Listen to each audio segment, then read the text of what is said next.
रहस्य गाथा में आप सभी का फिर से स्वागत है। पहले और दूसरे भाग में हमने बहुत कुछ समझा और अब इस तीसरे एपिसोड में हम एक ऐसी कथा में गोता लगाने वाले हैं जो सीधे महर्षि वशिष्ठ के प्राचीन आश्रम से आती है।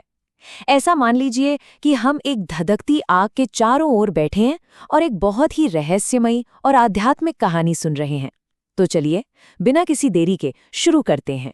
अब यहाँ एक बड़ी दिलचस्प चीज देखने को मिलती है, अनुशासन और ममता का एकदम सटीक संतुलन।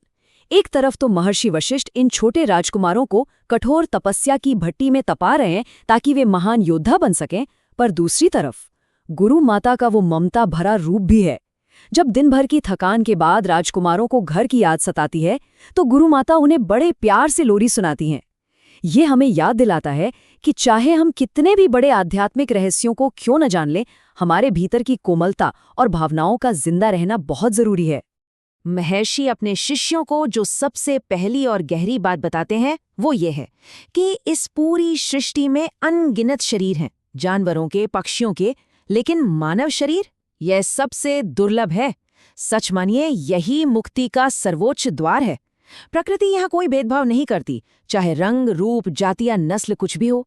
इस शरीर के भीतर जो आध्यात्मिक और मानसिक ऊर्जा छिपी है वो किसी और प्राणी में है ही नहीं। बस जरूरत है तो उस खजाने को पहचानने की। और यहीं से जिक्र आता है उस अत्यंत गुप्त और शक्तिशाली ऊर्जा का, जिसे प्राचीन विज्ञान में कुंडलिनी कहते हैं। ये कोई आम ऊर्जा नहीं है, ये हमारी रीढ़ की हड्डी के बिल्कुल निचले हिस्से में सोई हुई अवस्था में रहती है। इसे जगाना कोई बच्चों का खेल नहीं है। इसके लिए कठोर योग अभ्यास और सबसे बढ़कर एक सच्चे गुरु की कृपा चाहिए होती है। अगर ऐसा न हो तो ये ऊर्जा बिल्कुल उस खजाने की तरह है जो किसी कंजूस के घर में बंद पड़ा है, जिसका कभी इस्तेमाल ही नहीं हुआ। तो चलिए देखते हैं कि जब ये कुंडलिनी जागती है तो असल में होता क्या है। ये ऊर्जा एक सीधी रेखा में ऊपर की ओर उठने लगती है और हमारे शरीर के 6 मुख्य आध्यात्मिक केंद्रों को, जिन्हें हम चक्र कहते हैं, एक एक करके भेदती है। मूलाधार से शुरू होकर स्वाधिष्ठान, मणिपुर, अनाहत, विशुद्ध और अंत में आजना चक्र तक। ये पूरी यात्रा हमारी चेतना की गहराई और शरीर की उस छिपी हुई वास्तुकला को खोलकर रख देती है। अब जरा भ्रिकुटी यानी दोनों भौहों के बीच मौजूद इस छठे चक्र अजना चक्र पर गौर करते हैं। इसका बीज मंत्र ओम है, लेकिन महर्षि यहाँ एक बहुत ही सख्त चेतावनी भी देते हैं। अगर गुरु के मार्गदर्शन के बिना इस परम शक्ति को जगाने की कोशिश की गई या इसका गलत इस्तेमाल हुआ तो नतीजे बहुत भयानक हो सकते हैं। यह शक्ति बेकाबू होकर सब कुछ तबाह कर सकती है और ऐसा भटका हुआ साधक अंत में खुद का ही विनाश कर बैठता है। पर हाँ, अगर ये यात्रा सही मार्गदर्शन में पूरी होती है तो जो होता है वो सच में अद्भुत है। जब ये ऊर्जा छठे चक्र को पार करके बिल्कुल चोटी पर यानी सहस्रार तक पहुंचती है, तब योगी एक पूर्ण समाधि में चला जाता है। वहां क्या है? सिर्फ और सिर्फ परम प्रकाश, एक ऐसा अलौकिक आनंद जहां इंसान समय और स्थान दोनों की सीमाओं से पूरी तरह परे हो जाता है। उसे तीनों लोकों और तीनों कालों का ज्ञान मिल जाता है। इसी बीच सूर्योदय के समय सूर्य वंदना करते हुए महर्षि एक और बड़ा सवाल उठाते हैं। असल में योग क्या है? क्या ये सिर्फ शरीर को अलग अलग आसनों में मोड़ना है? बिल्कुल नहीं।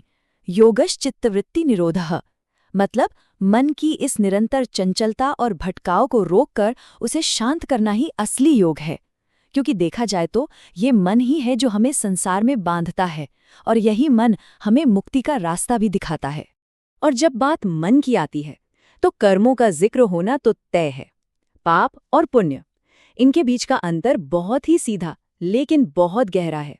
किसी भी जीव का दुख दूर करना, उसे निस्वार्थ प्रेम देना, यही असली पुण्य है। और किसी को बेवजह पीड़ा देना, दुख पहुंचाना, यही पाप है।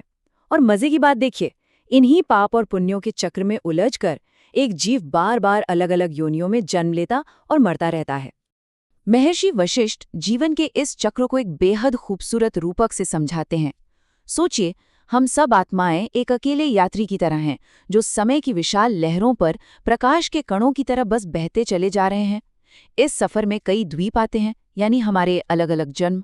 हम वहाँ कुछ पल रुकते हैं, रिश्ते बनाते हैं, दोस्त और दुश्मन बनाते हैं और फिर एक दिन उस शरीर को वहीं छोड़कर अकेले ही आगे की यात्रा पर निकल पड़ते हैं। अब यहाँ इस पूरी कथा का सबसे बड़ा और चौंकाने वाला विरोधाभास आता है। अगर हमें सच में मुक्ति चाहिए तो हमें पाप और पुण्य दोनों से परे जाना होगा। अजीब लगता है ना, लेकिन सच यही है, क्योंकि अगर पाप लोहे की जंजीरें हैं तो पुण्य सोने की जंजीरें हैं। धातु कोई भी हो, जंजीर तो जंजीर है ना। दोनों ही हमें माया के इस भ्रम में बांध कर रखती हैं। जब तक हम कर्मों के फल से बंधे हैं, आज़ादी मिल ही नहीं सकती। तो फिर सवाल उठता है, इस माया जाल से बाहर निकलने की चाबी क्या है? वो मास्टर की है निष्काम कर्म। इसका बहुत ही सीधा सा मतलब है कि अपने सारे सांसारिक कर्तव्य पूरी ईमानदारी से निभाएं, पर उनके परिणामों से खुद को बिल्कुल ना जोड़ें। जब इंसान बिना किसी फल की इच्छा के अपना काम करता है तो वो उन कर्मों के बंधनों में कभी नहीं बंधता। इस निष्काम कर्म को अपनी जिंदगी में उतारने का एक बहुत ही शानदार तरीका है साक्षी भाव में रहना। मतलब अपने ही कर्मों को ऐसे देखना जैसे आप कोई फिल्म देख रहे हों, एक बाहरी दर्शक की तरह। जब हमें मान लेते हैं कि मैं कुछ करने वाला नहीं हूं, मैं सिर्फ देखने वाला हूं, तो हमारे अंदर का जो कर्ता होने का अहंकार है वो टूट जाता है। और यही वो पल होता है जब सच्ची विद्या हमारे भीतर आती है, क्योंकि ज्ञान हमेशा अपने साथ गहरी विनम्रता लाता है। शिक्षा के अंत में महर्षि राजकुमारों को जीवन के 3 सबसे बड़े ऋणों के बारे में बताते हैं। पहला, देव ऋण, जिसे हर प्राणी में ईश्वर को देखकर चुकाया जा सकता है। दूसरा, पितृ ऋण, जो अपने सुखों को त्याग कर माता पिता की निस्वार्थ सेवा करने से चुकता है। और तीसरा, आचार्य ऋण, जो गुरु से मिले ज्ञान को दुनिया भर में बांटकर और मानवता और प्रेम फैलाकर चुकाया जाता है। और फिर आता है इस कथा का सबसे भावुक कर देने वाला पल। महर्षि वशिष्ठ अपने शिष्यों से कहते हैं, सा विद्या या विमुक्तिये, सच्चा ज्ञान वही है जो इंसान को हर बंधन से आजाद कर दे। वो राजकुमारों को अपने सभी आदेशों से मुक्त कर देते हैं और कहते हैं कि अब तुम्हें आंख मूंद कर मेरी आज्ञा मानने की जरूरत नहीं है। अब अपना दीपक स्वयं बनो, अपने विवेक से अपना रास्ता खुद चुनो। विदाई की घड़ी आ ही गई। जैसे ही अयोध्या से महामंत्री सुमंत्र राजकुमारों को लेने आश्रम पहुंचते हैं, वहां का पूरा माहौल बदल जाता है। राजकुमार अपने वो सादे तपस्वी वस्त्र उतारकर राजसी कपड़े पहन लेते हैं। गुरु माता अपनी डबडबारी आंखों और भारी मन से उन्हें विदा करती हैं। आश्रम का वो अनुशासित जीवन अब पीछे छूट गया है और कर्तव्यों से भरे एक नए राजसी जीवन की शुरुआत हो रही है। आश्रम की ये शिक्षा तो यहाँ पूरी हो गई, लेकिन एक आत्मा की जो ये अनंत यात्रा है वो तो अभी लंबी है। इस प्राचीन गाथा के अगले अध्याय में और कौन से गहरे रहस्य खुलने वाले हैं, इसे जानने के लिए आपको हमारे साथ जुड़े रहना होगा। मुझे उम्मीद है कि रहस्य गाथा के 3रे एपिसोड की ये कथा आपको बहुत पसंद आई होगी। अगर आपको कहानी सुनाने का ये अंदाज अच्छा लगा तो इस वीडियो को लाइक ज़रूर करें, कमेंट्स में अपने विचार बताएं और हाँ, रहस्य गाथा को सब्सक्राइब करना बिल्कुल न भूलें। मिलते हैं अगले एपिसोड